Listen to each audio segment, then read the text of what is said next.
Darius, ito na po yung ating monster truck. So, i-test naman po natin. So, ang kanya po mga gulong, ito po ay rubber. Rubber po lahat yan. So, ito yung kanyang upuan, leather seat. Then, nasa loob niya yung kanyang pinaka-charging port. Mamaya papakita ko sa inyo kung paano siya kinacharge. So, ito, inopen ko na pala. Patayin ko lang ulit. So, power on. Pag unang power on, pag nakalagay lang siya dito, sa on, so wala pang mga ilaw. Wala pa siyang mga ilaw. Wala pang mga ilaw niya. Then, pag isinagad mo yung on niya, yan, magkakaroon siya ng mga ilaw. Sa likod may ilaw din. So, yung unahan, tsaka ito, may ilaw niya pag isinagad mo na yung kanyang power on switch. So, ito po may mga sound screen dito.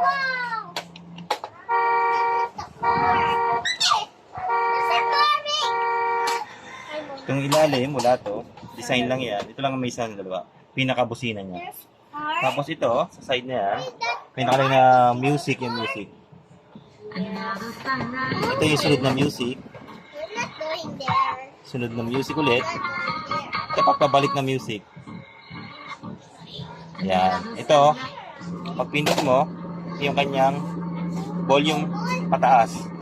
Ito naman yung pampahina ng volume. Yan, nagbabago yung ano. Tanggalin mo lang yun para mag-sounds. Ito kasi pag in-sport mo, yung tunog ng sasakyan. Pag pinindot mo ulit,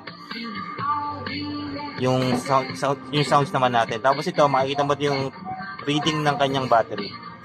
Tapos pag ipinindot mo ulit, Bluetooth mode. Pag isa pa, yan yung FM mode. Balik natin. So, ito, para patigilin yung mga music. Tapos buhayin ulit natin. Ito, subukan natin ang kanyang ito. Itong kanyang USB, kung gumagana. Pag in-insert mo, so automatic kung ano yung laman ng USB, gagana na yan. So sir, to continue po tayo. Ito pa kanya yung pinaka-remote. Itong car select, sa unang ginagamit yung car select, pang-connect lang po ng ating sasakyan. Then yung mga susunod, pag nagpalit ng battery, tsaka mo siya gagamitin na ulit. Paano mag-car select? Pipindutin mo lang yan. Tapos power on. Yan, yung ilaw yun. Bitawan mo na. Naka-car select na siya, sir. Subukan natin. So, yan. So, makikita mo rito, may 4x4, 2x2. Pag 2x2, dalawang gulong yung sa likod yung umaandar. Pag pinindot mo naman itong isa, pati yung gulong sa harapan, umaandar na. So, 4 gear na yan. So, ito yung kanyang forward. Yung kanyang backward. Then, left and right. Left and right button. Ito, speed. Makikita mo, mahina lang yung kanyang blink. Pag pinindot mo, bumibilis, mas mabilis yan. Ito yung pinakamabagal niya. So, ayan. Nagbabago-bago yan. Diba? Depende sa inyo kung ano yung gagamitin yung speed. So, sa manual naman tayo. So, to continue tayo, sir. Doon tayo sa manual. Manual drive. So, makikita mo rito MAD. Pag ginanon mo, forward yun. Apak to ng bata. Ay, gisa pa pala. Yan. Forward.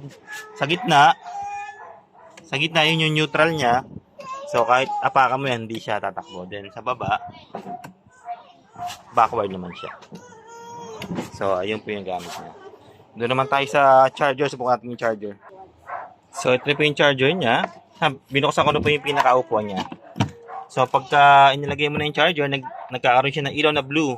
So, normal po yan. Then, pag sinaksak mo na sa unit, dito po yung charging port niya, dito. Kaya tinanggal ko yung upuan niya. Pagka nag-charge na kayo, magre-red na yan, ibig sabihin nagka-charge na. Pag nag-blue na siya ulit, full charge na yan. Sa unang charge, 8 to 10 hours pag nalopat na to. 8 to 10 hours kahit mag-blue, diretso mo lang. Ito to.